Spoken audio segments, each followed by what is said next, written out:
เจ้าหากะมาเนาะโดยไปผู้เดียวห่อนจำบ่นี่พี่น้องเอ้ยไปเฮ็ดหยังล่ะอันนี้นะไปให้นี่ปขึ้นเทิงไปทางเทิงพี่น้องเอ้ยหากินน้ำหรือบ่ ห่อนจำเครือแตกเนาะก็ได้เนาะโอ้ห่อนแฮงโอ้ห่อนนี่ดีเด้อเนาะห่อนแท้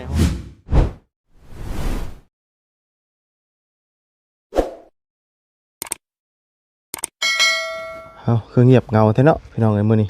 ไปทางไหนเบิดเด้เนาะต้นมะขามเนาะก็ซีนเรียบร้อยแล้วพี่น้องเอ้ยถือว่าไว้เฮ็ดฟืนเฮ็ดหยังแน่เนาะแดดร้อนอบอ้าวซ้ำบ่ได้อยู่เฮือนบ่มื้อนี้ไปใส่เบิดเนาะทั้งแม่ทั้งลูกบ่เห็นไผมื้อนี้เนาะไปให้ไปชวนบ่พี่น้องเอ้ยเนาะเอาพี่น้องเอ้ยทักทายสบายดีและสวัสดีพี่น้องกันเบิดสุขุสุขคนเนาะจักสิแม่นกระลงอีหยังน่ะพี่น้องตากอีหยังบุ่นน่ะเนาะพุ่นเด้มาเลยสบายดีเด้อเนาะโดแดดๆสิมาแต่ไสนี่น่ะมาแต่ให้โดยตุ๊ไปตอนแดดๆนี่มาแล้วมาเลยโดยอ๋อไปที่เช้าเห็นบ่ไป9 โมงโดยอ๋อไปก็ไปผู้เดียวเอ้ามีตู้ไปใช้จ้ะเราไปอยู่บ้านสกีไปเอาอันนั้นเราไปเด็ดใบมักสุยายสูบของเราอันนั้นบ่อันตากกันบ่โดยตากอันนั้นใบยาบ่น่ะโดยเจ้าหากะมาเนาะโดยไปผู้เดียวห่อนจำบ่นี่พี่น้องเอ้ยไปเฮ็ดหยังล่ะอันนี้นะไปให้นี่ปขึ้นเทิงไปทางเทิงพี่น้องเอ้ยหากินน้ำหรือบ่ ห่อนจำเครือแตกเนาะก็ได้เนาะโอ้ห่อนแฮงโอ้ห่อนนี่ดีเด้อเนาะห่อนแท้ห่อนว่าไปแต่จังงงนี่นะน้องไปบ่ไป9 โมงไปจังโมงเดี๋ยวนี้บ่ฮะจังโมงแหละโอ้ยเดี๋ยวนี้บ่โดยสบายดีเด้อพี่น้องเอ้ยนี่บอกเพิ่งสิบ่ายโมงนะจังไงก็บ่ายโมงโดยบ่ายโมงเลยพี่น้องเนาะไปมันร้อนแห้งเนาะแดดตุ๊จังหวะฝนตกจะแดดเนาะโดยร้อนเลยบ่มีลมเลยมีลมเลยไปอันนี้ว่าไปซีนกองในจูดใหม่เปล่าโดยแบบว่าพื้นที่ดังบ่ได้กระจุกแต่ว่าตัวใดมันอันนั้นเฮาเอามานี่แล้วเฮาก็ไปเอารถไปแก้วบ่แบบว่าบ่มีทางเด้มีบ่โดยช่วงที่มีทางได้ขึ้นภูบ่ได้ยังบ่ทันเฮ็ดทางแค่ว่ายามพุดเข้าเฮ็ดทางอันนั้นแต่ว่าพื้นแบบว่าเป็นใบอันน่ะเฮ็ดเป็นไม้ใหญ่พื้นหนึ่งเขานี่มีลายบ่โดยลายอยู่แต่มันมาบ่ได้มาบ่ได้แบบว่าอันนั้นแบบว่ามาก็มื้อนี้น้องบ่ได้มาพื้นเด้คันเมื่อวานนี่ก็มาเมื่อวานนี่ไปแก่อยู่กุกไม่ดูน้อยตัดต้นนี้ออกบัดมันบัดแปลนหมดบัดนี้เนาะโดยบัดเลยต้นบางมีบางอย่างเฮ้ยมื้อได้สิปรับอันนี้นะอันนั้นเราเมื่อวานนี่พอจริงๆไปทำแล้วแต่เขาแบบว่าบ่เห็นแบบว่าผู้ที่เจ้าของรถแล้วเฮาสิปรับวงได้เนี่ยออกบ่นี่นะโดยต้นบางฮงยังอันนี้ออกบ่เลยโดยต้นบางยำใหญ่เนี่ยออกบ่ต้นใหญ่ไว้ต้นกล้วยออกบ่โดยออกบ่ได้แท้เนาะโดยถือว่าดันบ่เลยเฮ็ดบอนปกดอกไม้นั่นเลยฮอดอันนั้นดินเนาะต้นมีเด้อต้นมีก็เห็นว่าอันนั้นตัดบ่ได้ก็ปะหั่นแหละแค่ว่าตัดได้ก็ออกโดยว่าตัดบ่ได้ก็ออกเนาะโดยมันสิน้ำมันสิบ่เซาะคือเก่าบ่นี่น่ะเอาดันตรงนั้นมันเป็นทางน้ำได้นี่นะโดยอันนั้นมันไม่ได้ไปแล้วทางนั้นมันไปหมดทางเฮือนเพราะว่ามันนั่นเด้มันเป็นขี้ดินที่ว่ามันเป็นอันคลองนั่นน่ะมันมุนขึ้นเลยเนาะต้องขุดตัวนั้นน่ะมันจังน้ำมันจังบ่ไหลต้องพิมพ์จังไหลเห็นว่าอันนั้นบ่มีรถแบบว่าบ่มีดินเขาเอามาส่งให้ก็ขุดแถวนี้ทมก้อนเท่านั้น แล้วก็ขุดทางนั้นก่อนให้นำไปทาง แม่นต้องขุดนี้เอาท่อใช้ โดย ใช่มันก็ไหลลงมาพี่คือเก่าเฮามันอันนี้ดินเฮาไถลงมาก็ไหลลงพี่คือเก่า โดย มันเป็นคลองน้ำเด้น้ำมันบ่ไหลไปพี่เนาะมันเป็นตันเลยเด้เนาะเด้อฮอดดีๆนะมื้อนี้นะคืออะไรขยอดดีครับเอ้ย มันต่ำโหดก็เลยฮอนแฮง เนาะต้นไม้แต่เก่าอาศัยอยู่ต้นมะขามบัดนี้พอได้ชวนผมต้นมะขามบ่มีบาด ตัดทิ่ม ตัดทิมเพราะว่าอันนั้นเด็กก็ไม่ได้ตัดทิมกันยัง ตัดไปเลยต้นมะม่วงต้นมะชมโอต้นมะมี่เนาะ โดย ต้นมะขาม แล้วก็ให้น้ำใยแปลว่ามันใยอีกสิได้ โดยก็บ่เป็นหยังเนาะ โดย เดี๋ยวปลูกใหม่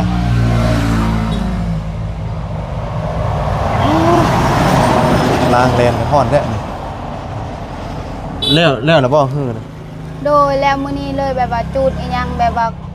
พื้นนั่นก็กองหมดไว้แล้ว อืม แล้วมันเลยมื้อนี้มีแต่จูดแล้วก็แล้วเลย จุดแล้ว โดย อืมมีแต่ว่าแล้วตัวนี้นะ เสีย สักเขา โดยแค่นยังบ่ฮอดกะอันนั้นเสียยามันก่อน อืมมีแต่ปลูกข้าวอย่างเดียวบ่นี่ โดยปลูกข้าวอย่างเดียวแล้วก็ปลูกชะลีอย่างแบบนั้นแหละ อ๋อเพราะว่าปลูกกล้วยนี่เพิ่นบ่ให้ปลูกเนาะ โดย ปลูกมันก็บ่ได้บ่ อืมบ่ได้เขาบ่ให้ อืม เข็นว่าปลูกมันเขาบอกให้เซาเด้ อืม ปีหนึง20ล้านเขา ปาจุ ชาวปีหนึ่งชาวล้านขายมันยังว่าชาวล้านเนาะ โดย อ๋อแล้วมันกว้างบ่ บ่ได้กว้างปานใดบอนไห้นะเข็นว่าฮอดบอนเดินอีหยังน่ะก็กว้างนะ เป็นว่าคำว่าปลูกมันนี่ต้องเช้าว่าติ โดยเข็นปลูกมันปลูกกล้วยต้องเซาแล้วอะ ปลูกมันนี่ยังว่าปีนึงเนาะแต่ว่าปลูกกล้วยนี่มันระยะ2 ปีเพื่อจะได้ออก โดย หมากออกปีเนาะต้องใช้เวลาแน่ตัวนี้เนาะแต่ว่าตัวเขา แบบเราเห็นคือปีนั้นแบบว่ามันขึ้นเห็นแบบว่าเขาแบบว่าผู้ที่ได้มันหลายนั่นก็มีเงินหลายอันนั้น เขาคือแบบนั้นเขาจึงบอกว่าแค่ปีหนึ่ง20ล้านคือว่าปีหนึ่ง20ล้านก็แบบว่ามันขึ้นกับไรเนาะแบบว่าค่าข้าวโพดอีหยังอีกเด้ โอ้บ่ได้หรอกเขาสิไปเศร้าแบบนั้นน่ะค่าปอดค่าแห้งค่าโอ้ยขนาดดินบ่ได้เศร้าแท้ๆก็ยังบ่อยากได้เนาะ ดู ปลูกมัน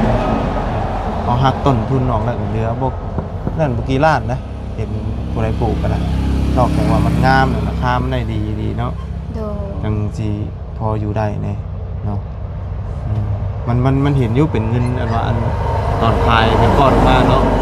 พอเฉลี่ยมาแล้วมันบ่ได้เนาะเนี่ยการเอาเห็นนะ บางเทื่อมันเนี่ยมันเห็นแต่กกใหญ่ก็มีเด้แต่ว่าหมากมันบ่มีหมาก บ่ค่อยได้เนาะ โดย เอามีแต่ว่ารอท่านก็แม่นไปซักข้าวเนาะ โดย ปลูกเลยข้าวปีนี้บอนเดียวเนาะ โดย ปีหน้าสิได้ปลูกบอนเก่านี่บ่ดีว่าจังได๋ บ่ได้ปลูกแล้ว ง่ายอีก โดย เฮาต้องไปขอใหญ่บอนใหม่อีกบ่ โดยแค่นว่าเขายังให้เฮ็ดกะยังเลือป่าหน่อยหนึงก็พอทางคืน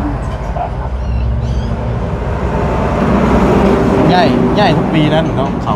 โดยยายคูปี มัน เลย ปลูกซ้ำเก่าบ่ได้บ่เขานี่ ได้คือกัน แต่แบบว่า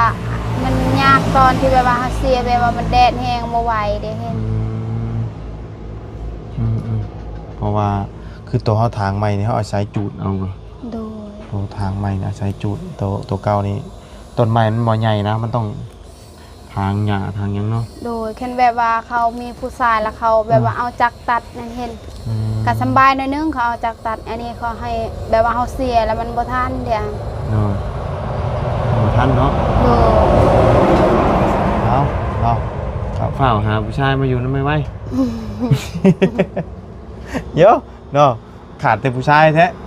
เห็นแบบว่าได้ผู้ชายขี้ขลาดก็คือเก่านั่นแล้ว ขี้ข้านเฮ็ดได้จ้ะขี้ข้านเอาบ่ ฮะ แบบว่าเอาได้ผัวแล้วแต่แบบว่าผัวยังพึ่งพาเฮาเด้ แบบว่าเฮาไปเฮ็ดเวียกผู้เดียวคือเก่านี่สิเอามายังเนาะ โดย มันเอามามันก็ต้องซอยกันเนาะ โดย ไปเฮ็ดให้เฮ็ดชวนซอยกันเนาะถ้าว่ามาแล้วก็นอนเป็นกล้องนี่ก็บ่ไหวตัวนี้เนาะชวน เมื่อ หลาย เมื่อยกว่าเก่า ชวนหลายแบบนี้เนาะ โดย ชวนหลายเองตามที่ไปมานี่ไงชวนหลายพ่อหลายอยู่นะ โดย ผู้ชาย มีแต่ผู้หญิงเอาเว้ย เพราะว่าลูกไผ่นี่เมื่ออยู่เฮือนเด้ โดย ลูกไผ่เมื่ออยู่เฮือนนี่ชวนหลายนี่ทุกอย่างนะลูกไผ่นี่แทบทุกอย่างนี่แหละเนาะ โดย แต่ว่าลูกชายเพิ่นนี่บ่เฮ็ดหยังก็บ่เป็นหยังเพราะ เขา ว่า ให้ อีกอย่างมันอยู่เฮือนเพิ่นนี่แหละ โดย เสียบคอนตาอันนี้ให้มันเพื่อเขาเพราะว่าลูกชายเพิ่นนั่นอยู่เฮือนเนาะอยู่เฮือนเพิ่นเนาะ โดย บ่ว่าหยังก็บ่เป็นหยังแต่เฮานี่ติเนาะ อยู่มือเดียวก็โดนนะ แม่นก็มีอย่างสาเหตุนี่แหละอันว่าส่วนหลายจะเป็นไม่ห่างไม่หมายหลาย โด เนาะ ย เพราะว่ายังน้อยๆแล้วก็มีผัวแล้วก็ว่าง่ายเนาะ12 13 ปีมีผัวมีลูกเมื่ออยู่บ่ถูกบ่ต้องกับย่ากับหยังกับผัวเนี่ยบัดหนีมาสิเนาะถึงแม้ว่าสิมีเพื่อนมีหยังคบคนมาแบบว่าถิ่มละล่ามาเนาะ โดยบางคนเนี่ยบ่ได้เบิ่งว่าลูกตัวเองซัวเนาะ อืม เว่าแต่เมียเราซัวแต่แบบว่าเห็นว่าผู้ชายเราดีอหย่างกะบ่ได้ผิดกันเนาะมีแต่อยู่เฮือนกับผิดกันแล้วให้แต่เมียเฮ็ด และมันก็บางคนก็ดีเนาะบางคนก็บ่ดี ดู บางคนก็มีก็แบบบ่เฮ็ดนะเนาะมีแต่เล่นได้กินอย่างเดียวผู้ชายทางนี้นะตามที่เห็นมาก็เห็นหลายเคสอยู่นะผู้ชายที่ว่ามีเมียแล้วก็เอามาอยู่เฮือนเนาะแนวหลักๆมีแต่มาอยู่เฮือนเนาะ ดู ผู้ชายมีแต่เล่นจังซี่นะได้คอยเฮ็ดเวียก บ่คือแบบว่าแถวบ้านอายเนาะแบบว่าคนลาวมันต่างกันกับคนเราวเทิงเนาะ ก็ต่างอยู่ต่างหลายเนาะ ต่างหลาย ต่างหลายทั้งนั้นเพิ่นสิเฮ็ดอยู่ถึงแม้ว่าสิเล่นอยู่มันก็บ่ได้คือทั้งนี้ปานใดเด้ ดู ทางนี้นี่เป็นผู้ชายนี่แบบว่าคล้ายๆว่าใหญ่กว่าผู้หญิงอะนะ ดู เนาะเอาไงให้แต่ผู้หญิ ก็ งเฮ็ด คือแบบว่าพรตาไอ้ฮู้เนาะพรตาบ้านกระดับเด้ อืม ถึงสิทุกข์ก็ญาติแบบว่าเมียเราอยู่เฮือนเด้ อืม แต่แบบว่าเรานั่นไปหารับจ้างอีหยังซื้อข้าวมากิน อันนี้นี่คือผัวเฮ็ดนี่เนาะ โดย คำว่าแบบนี้นะได้แบบนี้ทุกคนก็ดีเนาะ โดยแบบว่าเราเป็นคนผู้ไทยบ่แม่นคนเราวเทิง เมียบ่ผู้ชาย ผัว ผัวเราผู้ชายบ่ โดย เอาเราคือว่าภาษาเราทั้งนั้น แล้วเว้าได้คนบ้านกระดับเด้แต่ว่าเราเป็นศาสนาคืออายนั่นแหละแบบว่าคือคนลาวนั่นแหละบ่คือการบอกคนผู้ไทยกับคนลาวบ่ ผู้ไทยเพิ่นสิว่าออกเนิ่นๆเด้ โดย อืม แต่ว่าคือกันนะเนาะ อ๋อเราบ่แม่นมันแบบว่าเราถึงเนาะ โดย ผู้ไทยแต่ว่าเราเว้าภาษาเราถึงได้ โดย เออ แบบว่าเรามักไปกับคนเราวเทิงเด้เราก็เลยเว้าเราวเทิง ก็ได้เว้าได้เนาะ โดย เว้าได้ฟังได้เนาะ โดย ว่าอยู่เพราะว่ามื้ออันเรากินข้าวน่ะฟังเสียงเราเว้าเป็นออกผู้ไทยก็เลยคิดอยู่นะ โดย คิดว่า เราแบบว่าอยู่น้ำผู้ไทยบ่หรือว่าจังได๋เว้าภาษา เราเป็น ถึงไง เมียเราคนบ้านวงบิ้งเมียเรา จังพ่อจังหวะเราก็ขยันเนาะ โดย เอาเราหาตัดยงตัดหญ้า เรา จ้าง แปลงรถอีหยังก็เป็นหมดได้แล้วเด้ เราขยันอยู่ได้เนาะ โอ้ ทั้งอันนั้นอันนี้ แค่เราบ่ได้ขยันแบบว่าเลี้ยงลูกเรา5คนบ่หรือว่า5คน6คนแหละแต่เราก็เลี้ยงได้เนาะ เงินเราก็สุบโซมเนาะ โดย พอหาผู้เดียวเนาะ โดย ส่วนหลายเมียบ่ได้ไปบ่นั่นก็แทนบ่มีไผเอาลูกเมียเรา คนลูกก็หลายเนาะ ไปโดย ลูกน้อยเด้มีผัวลูกก็แล้วนั่นแหละ เมื่อวานนี่ก็เมียเรามาเอาปีอยู่นี่แหละมาเอาปีกงมีแล้วก็เอาปีน้องเด้อ ขายบ่ โดย แต่ผัวเรานี่ส่วนหลายสิไปหาเฮ็ดเวียกเนาะ โดย บ่ได้ค่อยอยู่เพราะว่าเห็นปกติเราก็มารับจ้างตัดหญ้าอยู่นี่เด้เนาะรับจ้างทุกอย่างนะเราก็ได้อันใดมีเฮ็ดก็จ้างเนาะอันรับจ้างไปบ่ได้ซื้อข้าวซื้อน้ำกินซื้อยาซื้อกินพี่น้องเนาะจังพ่อเนาะเพราะว่าเห็นเราเฮ็ดเวียกเก่งนะ โดย ก็คือไอ้เจ้าของมีบัด เมียเราบ่ได้เฮ็ดนี่ย่างลูกอีกนี่เนาะเฮ็ดเปรี้ยวอีกเนาะก็ได้ คือกัน นี่เราก็สู่งานได้สู่เวียกได้นี่ โดย เพราะว่าสวนกล้วยให้สวนเฮ็ดเปรี้ยวแล้วว่ะเมื่อยเราเมื่อยก็สู่แน่เนาะ เวลายามเสียหญ้าเมียเราสิซอยอยู่เห็นแบบว่าบ่แพ้ได้เฮ็ดผู้เดียว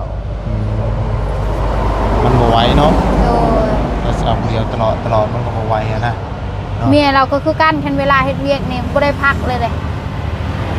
เป็นว่าฮอดยามพักนี่ก็เมื่อเลยแบบนั้น เอาแห่งกันลงมือเอาแห่งกัน เนี่ยอยากเฮ็ดอยู่แล้วว่ะอันนี้ โดย แต่ว่าย่างลูกเราย่างเอาลูก เราก็คนดุคือกันแต่ ลูก บ่ อยู่ บ่ เห็น ไป พอเห็นเราเฮ็ดเราก็เฮ็ดได้ดีได้ โดย แต่ว่าแค่เราบ่มีผู้เอาลูกอย่างน้อยบ่ส่งเนาะ โดย เรามีผู้เอาลูกอะเราก็สิได้เฮ็ดนำกันก็สิบ่เมื่อยปานใดแล้วว่ะเนาะบางเทื่อก็สลับปรับเปลี่ยนกันอยู่แต่ว่าก็ส่วนหลายรับหนักนั่นแม่นเรานะเนาะ โดย เพราะว่าเราเป็นผู้ชายเฮ็ดหนักอยู่เนาะบางอย่างก็เอาบ่แพ้หรอกได้ปะได้ทิ่มนำเนาะ คันว่าในบ้านนี้มีแต่ผู้ชายที่แบบว่าเก่งเฮ็ดเวียกพอแต่งจริงแล้วก็ลาวนั่นแหละแบบว่าผู้ชายแล้วก็ลุงพ่อเขาก็มี แต่ว่าเราเฒ่าแล้ว เราตะกี้เก่งได้เฮ็ดเวียกเด้ว่ามาแต่ให้แล้วก็แบบว่าส่วนหลายส่วนน้อยเนาะผู้ชายทางนี้แบบว่าสิแบกพื้นนี่ยังเด้ แม่นๆ แต่ว่าเราแบกพื้นนี่ยังมาแต่ให้ อ๋อนั่นแหละเนาะหอนแล้วบาดนี่กินข้าวแล้วบ่ยังไงเนาะ โด เอา ยกิน ยังข้าวบ่าย กินป้า กิน แต่ แล้ว ว่ายัง กินแล้ว ทั จั น งไปบ่ หนูบ่ได้ไปแล้ว ตอน แบบ ตอนเช้านะกินแล้วก็ไป ตอนเช้าตอนไปส่งแม่ก็แบบว่าไปส่งเราอยู่สวนแล้วก็บ่ได้กินข้าวแล้วก็มาแต่สวนกิน อ่าตอนแรกว่าเรามาพี่ตู้ก็ได้ โดย พอไปเอายาอันใบยามาตากเนาะตากก่อน หมกทั่วหมดเขาเอา ฮะ หมกทั่วอยู่สวน ชวนเจ้านะ โดยหมดเขาเอาแล้วไม่เฮาบ่ได้ไปเนาะ พวกไรนี่นะ ก็บ่ได้ลายดอกแลเฮาแบบว่าเฮาต้นนั่นจังน้อยบ่ เอาโดนๆจะได้ไปเถื่อเนาะ โดย อ๋ออยู่สวนเจ้าเองบ่อันเราไปนี่นะ โดยสวนเองพอปลูกดินเขา ไกลแต่บ่อยู่ใกล้ห้วยบ่ โดยไก่หวย เพราะว่าปลูกคนนี้มันต้องปลูกใกล้ห้วยใกล้เซ่หิมแคมเซ่จังบ่ โดยแบบว่าอยากปลูกลายคือกันแต่แบบว่าดินเขาเนาะซำใดที่เขาแบ่งให้เฮาปลูกเฮาก็ปลูกซำนั้น มีบักทั่วก็มีหยังในปลูก ทั่วมะเขือมะเพชรแล้วก็ยาสูบ 3-4อย่างเนาะ โดย พอได้อยากได้กินอ่อนอบเอาไปซะเดี๋ยวไปหาเบิ่งขนมให้เป็นยามกินแก้เมื่อยก่อนพี่น้องมาแต่ให้ไปชวนไปจูดกะเกียมแล้วนี่ใกล้สิได้ปลูกเลยเนาะ โดย ฝนตกมาอีกนี่ไปซัก ประมาณจักมื้อแล้วไปซัก ให้ เต็มที่ดิ คันว่า3คนผู้ชาย3มื้อ 3มื้อ โดย แต่ว่านี่สิได้เฮ็ดเตกับแม่2คนบ่ บ่เอาแห้งเพอบ่ไกลนั่นแหละ เออ แล้วก็ไอ้เคยอยู่บ้านสกี ใช่เอาแห้งเพิ่น โดย มาซอยซักเนาะ แล้วพอน้องเลี้ยงอีกแบบว่าเขาคงมีไก่เขาไว้ซื้อปลูกเขาคือการบอนเขาฟอดนะ บ่ได้เขาก็ไปเอาแห้งเพิ่นขึ้น โดย ๆ แบบว่าแล้วสมมุติว่าซักให้พอบักไก่ก้อนเห็นแล้วให้ อัน พ ตัว อ นี้ บั บ่ กโดย ๆ แล้วให้พอบักไก่ก็ซักเขาให้ของน้องแล้วก็ให้เขาคงมีแบบว่าหรือว่าน้องก้อนก็ได้ไปกันก็ ไหน ได้ ก่อนก็ได้เนาะ โดย ถ้าผู้ใดสิซักก่อนกับผู้นั้นเนาะ โดย ประมาณ3คนกันประมาณ3มื้อเนาะ โดย ฝนตกบ่แดดแห้งๆฝนสิตกบ่นี่เนาะ โดย ไปรถพุ่นแหละหาเบิ่งข้าวต้มขนมก่อนไปเอ้ยพอได้กินแก้เมื่อยนี่นะไปพ่อนดีๆแล้วพี่น้องเลยนี่นะนี่ตำออกมาได้แถวนี้เนาะ โดย ต้นบางฮุงใหญ่ๆนี่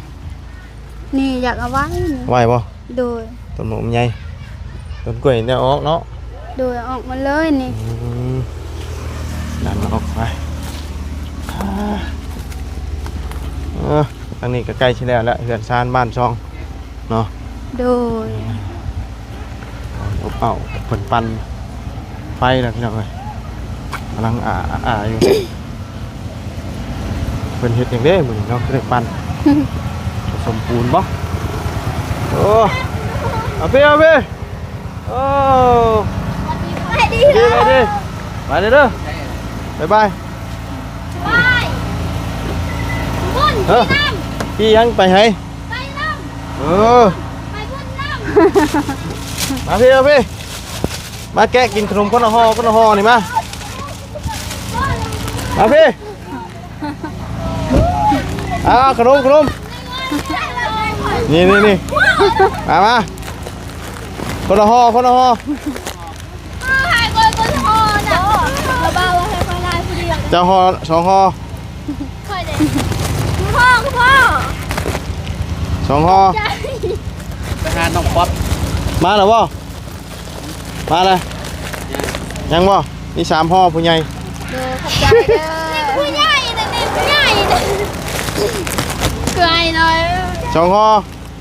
มาเลยแม่ จริงๆจะดีอยากได้ร้านคนกินหลาย เฮ้ยเบิดแล้วเฮ้ยบ่คู่กันนะบาทนี่ต้องห่อหนึงแล้วบาทนี่ เอา คนใหญ่งานจะมีหมูเป็น บ่เอาโอ้ยใส่ผู้ใหญ่บ่กินเนาะผู้ใหญ่เนาะบ่กินผู้ใหญ่ห่อเดียวผู้ใหญ่ห่อเดียวก็อิ่มเนาะบ่กินบ่ได้เอาจังหวะเอาเปลี่ยนยังมันเป็นคือกันแล้วเอา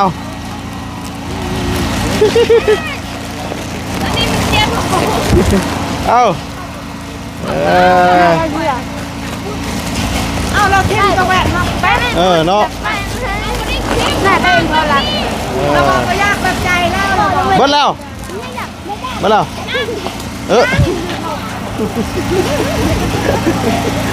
คือหอมกาแฟแต่เนาะหอมกาแฟแต่โอ้ สบายดีเด้อ น้อยโอเคเนาะ โด ไปฉันแซ่บอยู่ป่ะแซ่บอยู่เนาะ ค่อยให้อีก บ่ไว้กินอีก ข้อในลูกแม่คอแน่แม่บ่มี ใส่สีชมพูป่ะโอ้ผักกะหรี่ดิ จะใช้สินบุก โอเคมาจุดรถน้ ฮะกินลายได้จะดีนี่กินลายก็มูได้นี่ฮะเลี้ยงกับกินลายได้เลี้ยง ำค่อยไม่ได้กินเหล้าคน บ่ กิน กิน น้อย ลายได้เดี๋ยวนี้ไปเมื่อไรเด้อฮอดนะบ่ไปชาวพี่น้องเลยเนาะสำหรับคลิปนี้ก็ล่ำลาเลยเด้อพบเจอกันใหม่ขอบคุณพี่น้องที่ติดตามนะครับชมเนาะไปแล้วพี่น้องฮ้อนไลน์เนาะสบายดี